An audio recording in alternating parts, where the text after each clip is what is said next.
Global energy storage shipments surged 83% to 303.4 gigawatt hours in the first half, pointing to robust growth for Tesla's Megapack operations.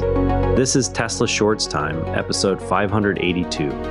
Global energy storage shipments reached 303.4 gigawatt hours in the first half of 2026.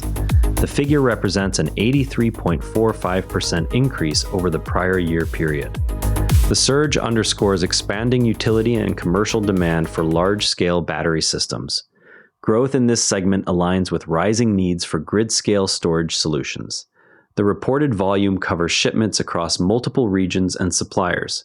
While energy storage scales, the charging network that supports Tesla vehicles faces its own economic limits. The Gorham Tesla charger is closing because of elevated electricity costs. The decision illustrates how local power pricing can limit supercharger site viability. No replacement timeline was provided in the report. High utility rates directly affect the site's ongoing operational feasibility. The closure highlights regional differences in energy economics for charging infrastructure. The same cost pressures that close chargers also shape how quickly Tesla can expand real-world FSD use on new vehicles like the Cybertruck. FSD on the Cybertruck is noticeably more conservative than the same software on a Model Y. Multiple instances required accelerator input since Wednesday. The difference suggests vehicle-specific tuning for the truck's mass and dynamics. The conservative behavior appears tied to the Cybertruck's size and weight profile. Owners have noted repeated needs for manual intervention during recent drives. While FSD tuning continues, owners are also pressing for faster overall vehicle production to meet demand. Demand for Tesla vehicles remains very high according to the poster. The account argues production must increase more rapidly to meet it. This reflects ongoing owner sentiment around supply constraints. The post emphasizes the gap between current output and market interest levels. Similar calls for acceleration appear in related community discussions. Scaling production matters, but so does proving long-term cost advantages once vehicles are on the road. A Colorado electrician reports saving $8,000 in fuel and maintenance costs every 20,000 miles with his Cybertruck. He still switches to a Cummins diesel for mountain towing jobs.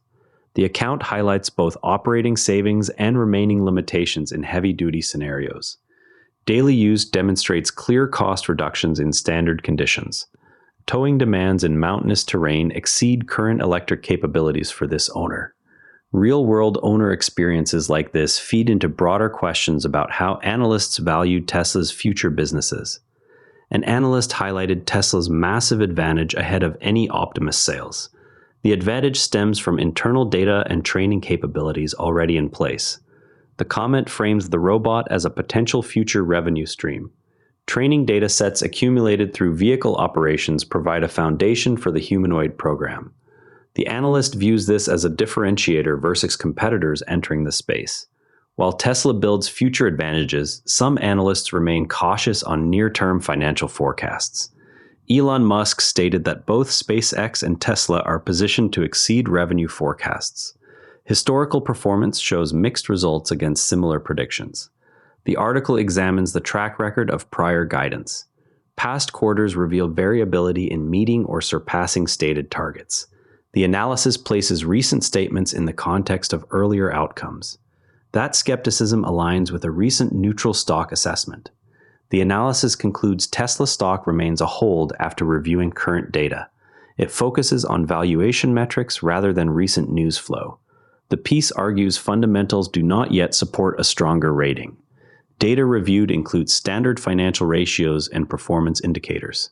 The recommendation stays neutral pending clearer shifts in underlying numbers. High electricity prices can close even established fast-charging sites, as seen with the Gorham supercharger. The underlying constraint is that charger economics depend on local power rates and utilization, not just hardware deployment. When rates rise faster than revenue per session, operators face a simple margin calculation that favors shutdown over continued operation. Site-level profitability becomes the decisive factor once fixed costs are sunk. Variable energy expenses directly determine whether a location clears its ongoing hurdle rate. Tesla's network expansion therefore carries an implicit geographic filter. Sites in high-cost power regions must achieve higher throughput or secure rate concessions to remain viable.